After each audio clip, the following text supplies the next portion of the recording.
Kol Nidre is an ancient prayer that actually marks the beginning of the Day of Atonement.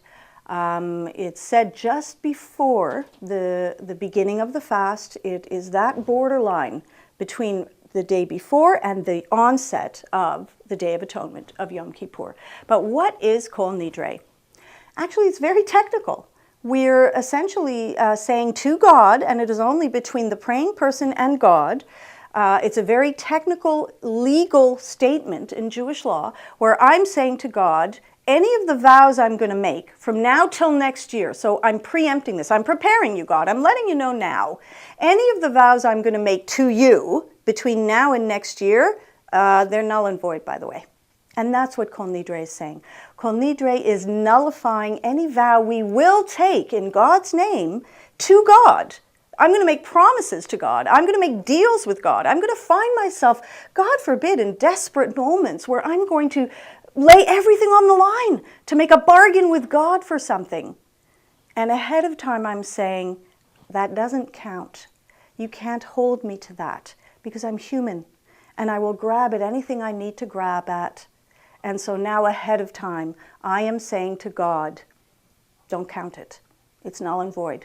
I'm now stating with a clear mind, in a stable place, in a calm place, Kol Nidre, all my vows.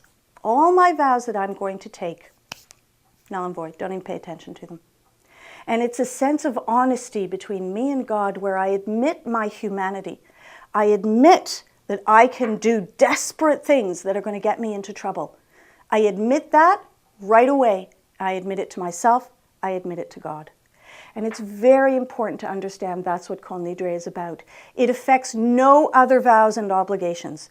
If I promise my fellow human being to do something, I am bound to that promise. If I take a vow in court or I take a vow on a human level with another person, I'm bound to it. Kol Nidre does not affect it at all. It is entirely between me and God, because that's what the Day of Atonement is about. It is entirely between me and God. So it's very appropriate that the Kol Nidre frame that day, that it create the threshold. And when I step through Kol Nidre, nullifying those vows, I've admitted to God and of course to myself, I'm human, I'm frail, I'm desperate when the stakes are high. And I admit it, I acknowledge it, and then I say to God, you have to partner with me and allow me to nullify it, because otherwise I won't function well. I won't make it through.